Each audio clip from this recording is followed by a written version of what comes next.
বাহিরে প্রচণ্ড বৃষ্টির কারণে একদমই ঘরবন্দি জীবন মনে হচ্ছে এই গত 2 দিন ধরে। আসসালামু আলাইকুম, কেমন আছেন সবাই? আশা করি সবাই ভালো আছেন। আমিও আলহামদুলিল্লাহ অনেক অনেক ভালো আছি। চলে আসলাম নতুন আরেকটি ভিডিও আপনাদের সবার সাথে শেয়ার করার জন্য। আশা করি আমার ভিডিওতে পুরো দেখবেন আর অবশ্যই একটা লাইক করে পাশে থাকবেন। গত 2 দিনের বৃষ্টি একদম ঢাকা শহর পানির নিচে ডুইবা যাইতেছে, এরকম একটা অবস্থা। কিন্তু পেট তো আর কিছু মানে না ভাই, রাত শেষ হলে দিনের বেলা খাবারের খোঁজ শুরু হয়।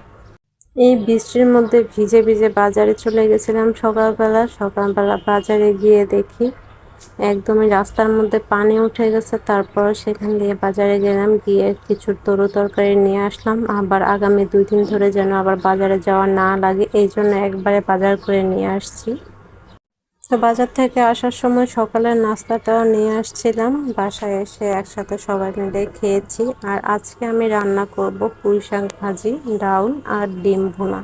অনেকেই এখন বলবেন আপনারা সবসময় পুঁইশাক রান্না করেন কেন, পুঁইশাক কি আপনার পছন্দের খাবার? আসলে ঠিক তা না, আমি পুঁইশাক একদমই খেতে পারি না, খুব কম ছাড়া।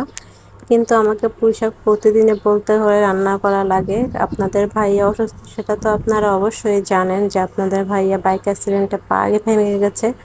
তো ডাক্তার ওনাকে বলছে যে বেশি বেশি পুঁইশাক খাওয়ার জন্য, এই জন্য আসলে আমাদের পুঁইশাক আনা। এর আগে আমি কখনোই পুঁইশাক কিনে খেতাম না। আর এখন দেখেন পুঁইশাক কিনেও খাওয়া লাগে আর পুঁইশাকের গাছও লাগান লাগে। বারান্দায় অল্প একটু জায়গা, এর মধ্যে আবার পুঁইশাকের গাছ লাগিয়ে রাখলাম। তবে মাসাল্লাহ ভালোই হয়েছে। এর মধ্যে আয়শা শুরু করলো, আয়শার ক্ষুধা লাগছে, ও খাবে। আয়শাকে ভাত খাওয়ানোর জন্য বসে গেলাম। আর এগুলা কিন্তু আমাদের ধানের চাউলের ভাত। আমার বাবা ধান করে, সে ধানের চাউলের ভাত, এই জন্য একটু মোটা। আর আজকে আমাদের খাবারটা ছিল একদমই সিম্পল, শাকভাজি, ডাউল, ডিম ভুনা, সাথে এক টুকরা লেবু দিয়ে দিয়েছিলাম। আয়শা আবার লেবু খেতে ভীষণ পছন্দ করে।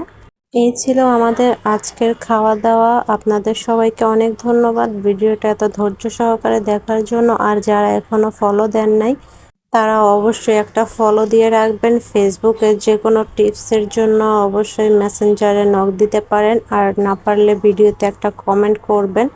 তো এই পর্যন্ত আমাদের সাথে থাকার জন্য অনেক ধন্যবাদ। সবাই ভালো থাকবেন, সুস্থ থাকবেন। আল্লাহ হাফেজ। পরবর্তীতে আবার দেখা হবে।